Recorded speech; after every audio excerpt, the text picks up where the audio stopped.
Hello and welcome to In the Light, Growing Your Soul with me, Anna Isabel. And I'm so delighted because today I am joined by Terri Conroy. Hello, Terri. Hello, how are you? I'm very well and all the happier for seeing you because I have been enjoying your YouTube channel for ages now. Oh, good. And for those who don't know, it's called Danu's Irish Herb Garden. And what I love about it is that, well, you take a very slow pace and we get to see your beautiful garden. We get to learn about the herbs that are there and what to do with them. And you show us, you're very patient. You show us, how to make tinctures and macerated oils and all sorts of wonderful things. So I'm very excited about having a conversation with you. Okay, great. Yeah, it's lovely to talk to you too, Anna, and thank you for inviting me to come and speak. Well, let's begin by thinking about what is available to us now. What can we look out for and what could we do with it? Okay, so, well, first of all, for anybody who's interested in finding out, I would strongly suggest that you purchase a botanical plant ID book, because they're more reliable than the phone apps. Because the phone apps, if you haven't a clue what something is, it can get it wrong and mislead you. If you 90% know what something is, but you need a little bit of confirmation, then a phone app can be handy. But the best thing of all is to get a book that you can bring out with you and you can look something up. So if we were to go around my garden now, I'm just imagining coming out of the front door. So the dandelions are pretty much finished. The leaves are still there. You could pick leaves, but never take them all from the same plant. And dandelion is very beneficial for the gut, as you were mentioning. You wanted to know about which herbs for the gut. And that's because it has a bitter taste, especially now as the leaves are getting older and tougher. They're going to be very, very bitter. And the bitter principle stimulates our digestive system. So it's forewarning all the different stages of digestion. It begins in the mouth with salivation, and that warns the intestines and all the way through to be ready, to be prepared. And so anything that needs to be produced in the gut will be being produced in the gut to help digest the food. But apart from that, the bitters have receptors all over the body. So they're beneficial to all aspects of our health. And then in autumn, you can dig up the roots and use that as well. So we've got elder is in flower at the moment. So we could take the elder flowers and you can make something as lovely as an elderflower cordial or a champagne, or you can put them in a batter and deep fry the flowers. But I prefer to keep them for medicine and or leave them on the tree, because I prefer the berries, because the berries go deeper. And then you could discover meadowsweet. Meadowsweet is just beginning to flower, and it flowers from June to September. And meadowsweet is, botanists change names and families from time to time. So it used to be Aspirea, but its name was changed. And why meadowsweet is so beneficial is because it contains salicylic acid, which is a pain reliever. And it's a diaphoretic, so it can bring down temperature. If you had a fever, it can relieve headaches and stomach aches, but it is pretty much what is called a stomachic. So it's for the stomach.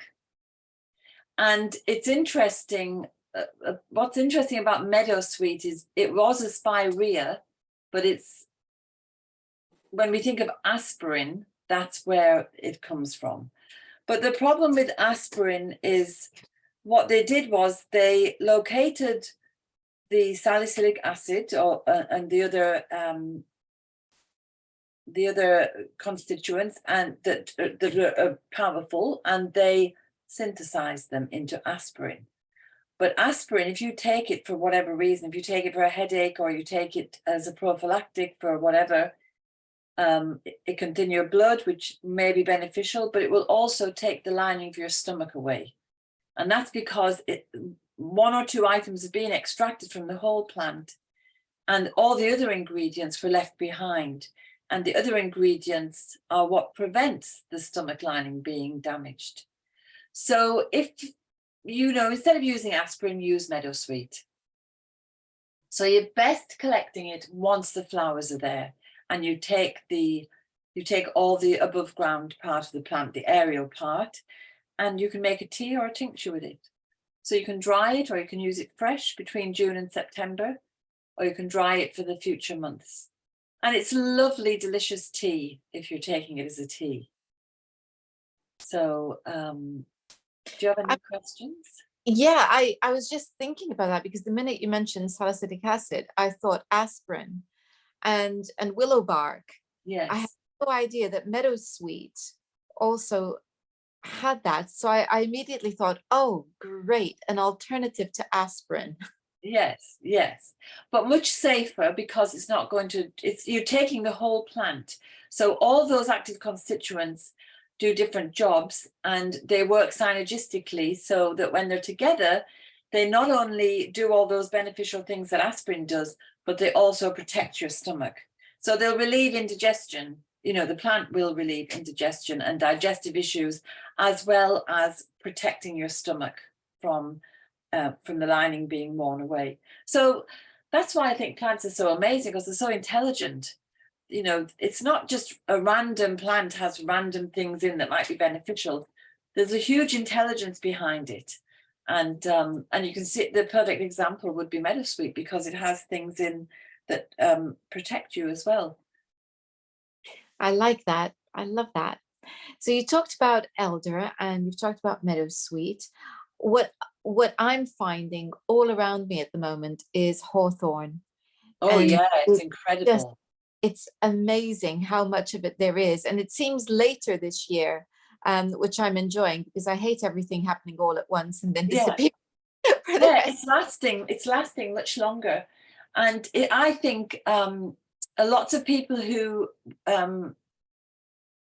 took the COVID vaccine, we're seeing a lot of people are suffering with myocarditis and pericarditis and all these other heart issues.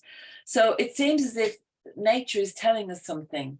It's aware that there's this problem, and it's saying, maybe I can help. And that's why, I live on a road which is full of hawthorns. My garden is surrounded by hawthorns, and I've never seen so much blossom. And almost every tree is in flower. Whereas sometimes some of the trees, they could go several years and they don't come into flower. It's hit and miss. So every tree is in flower. So I just think it's responding to a need that humans have. And I think when you bear in mind that plants are 400 million years older than us, they've been here that much longer than us, I think they have a lot to teach us, and a lot of wisdom to share if we only open ourselves to them. So what can we do with hawthorn if we were to pick the blossom, for instance? Well, what I have done is I've tinctured the blossom. I'll show you. I have hawthorn blossom and tips, the little green fresh leaves and the little tips of the branches. You tincture them now. So here they are, they're in vodka, and that will sit for 6 weeks, and then I can strain it out, or I can leave it until autumn when I harvest the berries. And when they've been infusing for 6 weeks, you combine the two. So you have a whole plant medicine. So you'll be getting different chemical constituents from the blossom, from the leaves, and from the berries that are all beneficial. But when you have them all together from the whole plant, they're going to just be so much more effective. So you're leaving the tincture as it is with the blossom right now, and then come the berries. You're adding the berries to the existing mixture. No. I'll infuse those separately, and then when they've had their 6 weeks, then I'll put them all together. Okay. and So strain it all. you're Yeah. going to strain it, and then the liquid you put together. Yes. Yes. Lovely. Oh, that's wonderful. Yeah. And so this is what would you call it? A heart tonic. Yes, it is. It's a cardiovascular tonic.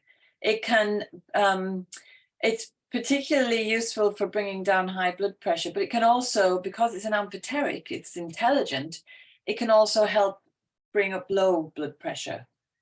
And it's going to help with cholesterol and artery damage and arteriosclerosis, things like that. It's a huge list of benefits for the cardiovascular system, but I suppose we should say, just for safety's sake, that people should consult with their doctor at the same time, because you don't want it's a very slow, gentle herb. It's incredibly gentle. In Germany, it's routinely prescribed. They're much more open to complementary medicine in Germany. So it's routinely prescribed to anybody over 50 as a prophylactic to maintain cardiovascular health. So yes, it's not so much that the hawthorn would do any harm, but if you're taking blood pressure medication, it could bring it down too fast and then you'll get a bit dizzy. So always consult with your medical practitioner, just to be on the safe side. Something else that I've been enjoying of late is wild garlic. And I wonder, is this something that, because most bulbs, the leaves disappear at some point, will wild garlic do that? Yeah, it will eventually. Yeah, it's like, you know, when you have your daffodils and the leaves are there for ages and then suddenly they're just gone. It's the same. It's the same with the garlic and the ransoms and the three-cornered leek. The three-cornered leek and the garlic is hanging around. Again, it's another heart tonic. It's brilliant for the heart. And so, you know, and the immune system. So dandelions are going. I think I missed the dandelions. What else can we do in terms of foraging or cultivating a herb garden? If we've got a herb garden, what can we find from our herb garden? I picked some oregano today, and it's just gorgeous. So I've been using it in my cooking. Yeah. What else can I do with that? Well, what I would say about all the culinary herbs, so whether you're talking about oregano or marjoram or basil or mint or lemon balm, they're all really lovely, tasty herbs, and they make your food taste better, but they also have a lot of medicinal qualities as well. So the oregano and the marjoram would be very good for the immune system. But I'd just like to point out to people that you don't say, oh, I've got an ache or a pain or an illness, so which herb can I take? Because herbs don't work like that. Herbs are very far and wide reaching. They have multiple purposes. And the best thing is to fit the herb to the person rather than the herb to the complaint. Because, you know, like somebody will say, well, what can I do? I don't know, let's think of something for psoriasis. So there's not one herb that is for psoriasis. There would be several herbs that you could use, and you'd have to use it internally and externally, and you'd have to look at diet. So it's very much looking at the person and finding the herbs that suit the person rather than the illness and finding herbs that reputedly solve that as a problem. You know, that's an allopathic viewpoint, a way of prescribing medicine. Yes, and I really love that. I love that it's the herb to the person. Yes. Rather than it being the pill to the symptom. Yeah. Because if you've had children, like we don't see measles very much these days, but when I was a child and I had measles, my presentation of measles was different to the other children. We were all different. Some kids just got a few spots and ran around as usual.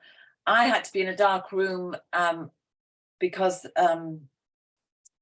when you have that illness, your eyes become very sensitive. So there'd be no point giving everybody the same medicine, because everybody is unique and presents the illness in a different way. So, yeah, what was that, the answer to your question?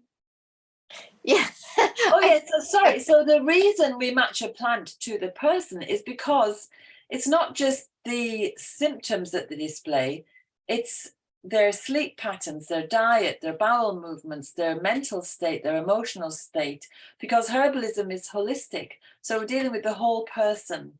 So somebody who is normally happy-go-lucky and then they get a really severe flu is going to be in a different situation to somebody who tends to be more negative or depressive and gets a severe flu. So all these, you know, if somebody has constipation when they have a severe flu, it's going to be different to the person who has regular bowel movements. So you need to take all these different things into account as well before recommending a herb. What I really like, medicinal plant. yes, what I really like also is that you said, you know, you don't just take it because you're presenting a symptom, that this is something that I guess it's part of your everyday living. Yes. I think, and I suppose quantum physics would support the view nowadays that everything is interacted. We're all just one being on the planet, but we're manifesting in many different guises. So, and I think we're all related. Somebody coined the phrase green relations, which really speaks to me. So you wouldn't go to your granny or your aunt or your cousin and just grab something off them. You would say, please, could I borrow that? Or please, could you give me a cup of sugar, or whatever you might be looking for? So to me, it's the same with plants. You have to be reciprocal and respectful. And I was at a conference a few years ago, and there was a speaker from South America, and she said their custom was to sing to a plant, to tell them that they thought the plant was wonderful. They knew it was very good for X, Y, and Z, and A, B, and C. Would the plant be kind enough to help them with such a person who had such a complaint? And then to leave a little gift. Might be a little bit of spit, it might be a hair, it might be a song, you know, whatever you think is appropriate.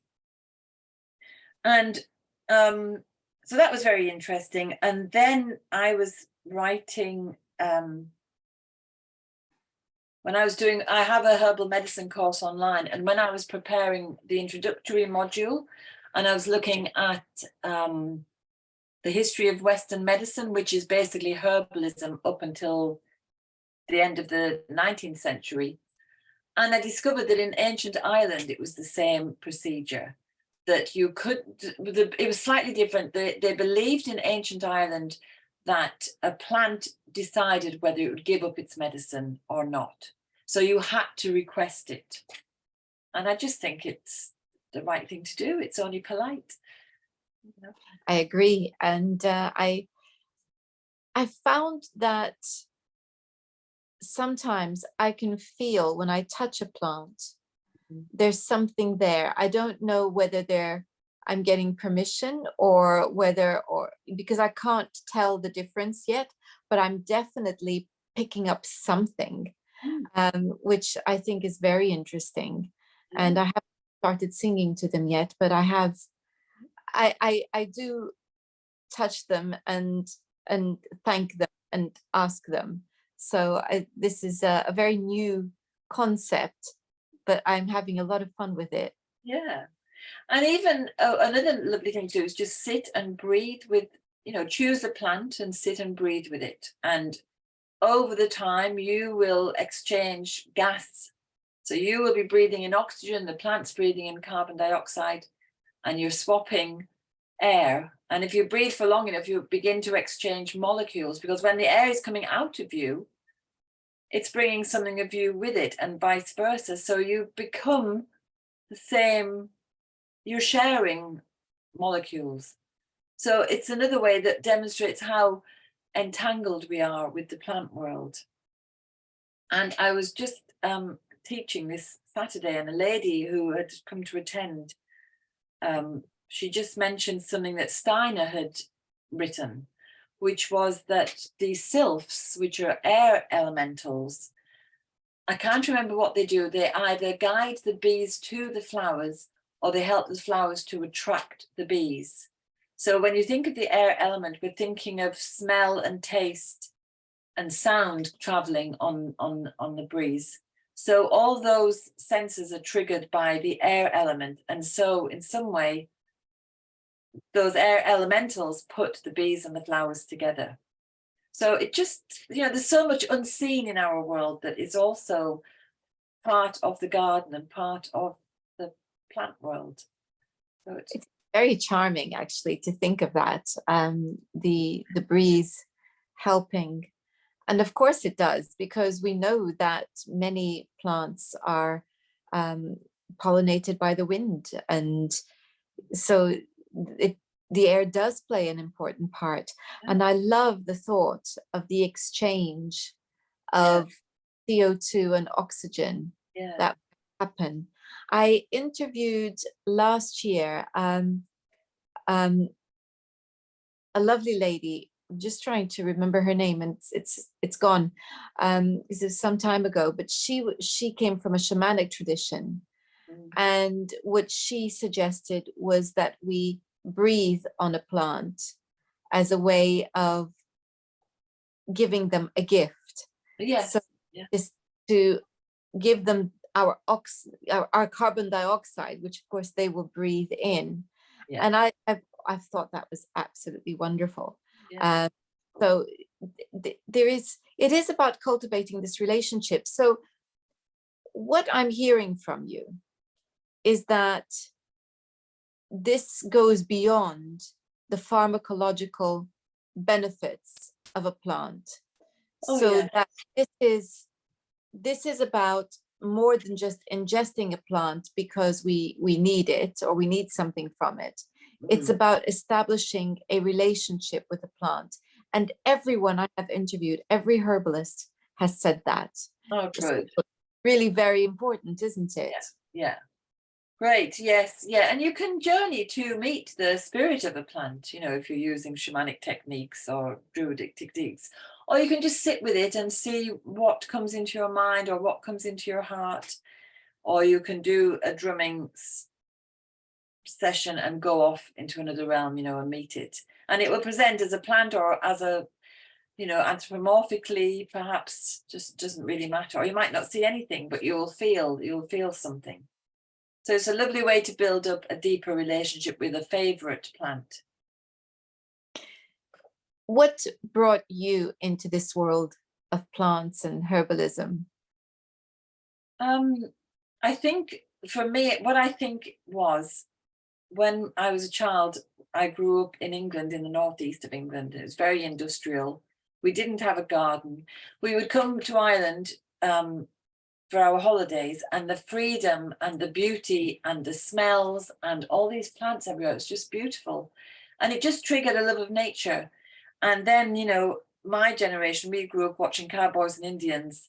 And I always loved the Indians because they still had this connection to nature. And then as I grew older still, I realized it was very similar to my own druidic heritage. And I don't know, I just love the natural world. And so working with plants seemed to be a good way to be, integrated into that plant world. And then you discover that they are intelligent beings. The research coming out today is just incredible, especially now we understand the mycelia as well, which is under the soil. So, it's amazing. If somebody wanted to just make a start and they have a garden, what would you say? Well, I would say with your plant ID book, if it was something that was growing wild, or you could certainly use all your culinary herbs, just make tea and smell it, taste it, see how it makes you feel inside, because some teas are warming, some teas are cooling, some will taste bitter or sweet, or they'll be very drying, astringent. So, engage all your senses, touch it before you harvest it. Does it give off an aroma? Does it feel rough or smooth? Is it prickly or hairy? What color is it? So you're engaging all your senses. Make a cup of tea, because tea is very nourishing and it's very, very gentle. So you could try different teas to begin with. And then when you feel that you've learned from all the tea drinking, you can move on and maybe tincture a herb. See how that works. I love making teas, and at the moment it's lemon balm. I'm still waiting for the mint to really come into its own. But lemon balm I'm particularly enjoying in the mornings at the moment. It's a lovely way to start the day with some lemon balm tea. So, okay, to begin, you can begin with culinary herbs, but for those people who don't have a garden or even a patio, what would you recommend? Well, I suppose you have to go for a little country walk. I mean, to be honest, cities are full to the brim of wild medicinal plants. And there's no reason why you couldn't harvest those plants, just providing, they're not near a very busy motorway or road, and they're not in a dog walker's area. But anywhere else, just little plants popping up through like dandelions love to pop through the concrete and tarmac. But ruined little, maybe derelict sites or waste ground, you'll find a lot of really beneficial plants. Yes. And a lot of edible plants, lots of the weeds that you find on waste ground would be quite edible. You might find hoary bittercress, you might find sorrel, you might find chickweed. They'd all be very tasty. So actually, I've just got a little book from the library. I don't know if you can see this, Food for Free. Oh, yes, yes. I had about a dozen different books, and this one has finally arrived 6 months later, 7 months later. But it's very handy because there's all sorts of things that you can eat. Most of them, funnily enough, you use them in the same way that you would spinach, or you can just eat them raw. So again, what do they taste like? Some of them are going to be juicy, some of them are going to be very drying. And bless you. And foraging is huge at the moment. Everybody's getting into foraging. But there's a guy. One thing I look forward to every summer on walks is chamomile. Because on warm days, the smell of the chamomile is just gorgeous. Yes. And you can get it at the seaside as well. It's called a sea chamomile. It's not quite as potent, I don't think, but it's otherwise just the same. But it's the flowers that have the most medicine. And you can recognize it because the petals, they're normally like this, like with the center, like a daisy, but then the petals all kind of bend backwards.